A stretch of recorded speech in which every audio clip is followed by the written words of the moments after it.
में करेंगे और रात्रि विश्राम 12/11/2025 को होडल मंडी में करेंगे। दोपहर का भोजन कोट वन बॉर्डर सेंटेक्स के पास 13 तारीख को करेंगे। कोसी मंडी में 13/11/2025 को रात्रि विश्राम करेंगे। दोपहर का भोजन बैकमेट इंडस्ट्री के सामने 14 तारीख को करेंगे। रात्रि का विश्राम गुप्ता रेजिडेंसी 14/11/2025 को करेंगे। दोपहर का भोजन यादव हरियाणा ढाबा वालों के पास में 15 तारीख को करेंगे। रात्रि विश्राम या तो छठी कला के पास या राधा गोविंद जी मंदिर के पास करेंगे। इसकी सूचना भी एन मौके पर 1-2 दिन पहले पद यात्रा के प्रारंभ होने के पहले प्लस माइनस करके बता दी जाए। अंतिम 4 धाम छठी यात्रा होते हुए यह पद यात्रा बांके बिहारी ठाकुर जी के दर्शन करने के लिए 16 तारीख को पहुंचेगी। 7 तारीख से 16 तारीख तक की रूपरेखा है।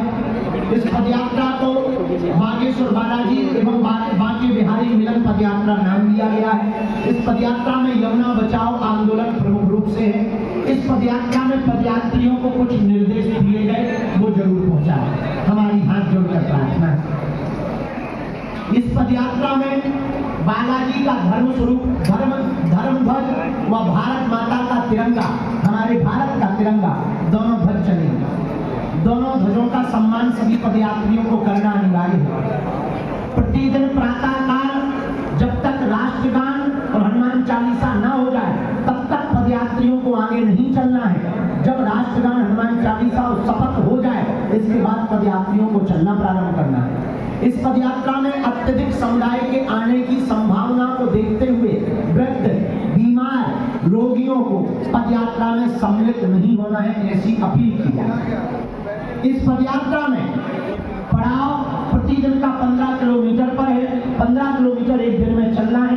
8 घंटे लगभग पैदल चलना है। पैदल 15 घंटे चलना बहुत मुश्किल नहीं है, फिर भी लोगों की भावना को और उनके शरीर की पीड़ा को देखते हुए यह विशेष रूप से अपील की जा रही है, रबड़ की चप्पल या जूता पहनकर आपको कोई कष्ट ना होता। इस पदयात्रा में भगदड़ वाली जगहों से बचें। रास्ते में दूसरे मजहब के मिलने वाले जितने भी स्थान हैं उनका सम्मान रखना हम सबका दायित्व है। हमें किसी भी प्रकार से हुक्कड़बाजी, किसी भी प्रकार से पथराव, किसी भी प्रकार से किसी भी मजहब के स्थानों पर हमें किसी भी प्रकार से कोई उपद्रव नहीं करना है।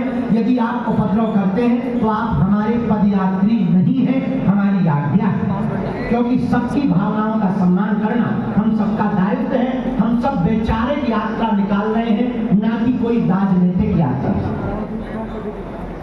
आगे प्रतिदिन विश्राम होने के पूर्व में साफ सफाई से आप अपने सामान को सुरक्षित रखेंगे। 30 बसें चलाई जाएंगी। यदि आप थक जाते हैं तो आपको बसों की व्यवस्था है, बस में बैठ करके आराम कर सकते हो, पदयात्रा में चल सकते हैं। जहाँ चाय फलाहार मिलने की व्यवस्था है वहाँ पर रास्ते में भगदड़ न मचाएं। महिलाओं को आगे प्रसाद पा लेने दें। एक दूसरे को सहयोग करें। घर से थाली और लोई यानी एक कंबल जरूर लेकर के आवे, ताकि आपकी थाली आएगी तो हमारा खर्चा भी थोड़ा कम होगा और स्वच्छता भी बनी रहेगी और नुकसान भी नहीं होगा। डिस्पोजल से पृथ्वी पर भी दुरुपयोग नहीं होगा। इस पदयात्रा में घर घर जाकर के पीले चावल बांटे। मिलने वाले गांव के प्रधान लोग, स्वागत करने वाले लोगों को गले लगाएं और उनको भी संकल्प दिलाएं कि आप भी अपने मन की प्रभाव को मिटाइए। भारत हिंदू राष्ट्र है, आपस का भेदभाव मिटाइए। ऐसे विचारों को प्रस्तुत करें। यात्रा में किसी आवश्यक मुसीबत में एक बात ध्यान रखें, या किसी भी परिस्थिति में हमको दूसरी साइड पर नहीं चलना है। जो साइड तय की गई उसी तरफ चलना है और किसी भी प्रकार से वाहनों को नहीं रोकना है। एम्बुलेंस, फायर ब्रिगेड, पुलिस प्रशासन को सबसे आगे रास्ता देना है। यदि ऐसी परिस्थिति बनती है तो स्वयं रास्ता की लाइन बनवाने के लिए खड़े हो जाएं। इस पदयात्रा में किसी भी प्रकार का कोई भी पदयात्री, हमारे प्रियजन, शस्त्र लेकर नहीं आए, क्योंकि हमें लड़ने नहीं जाना।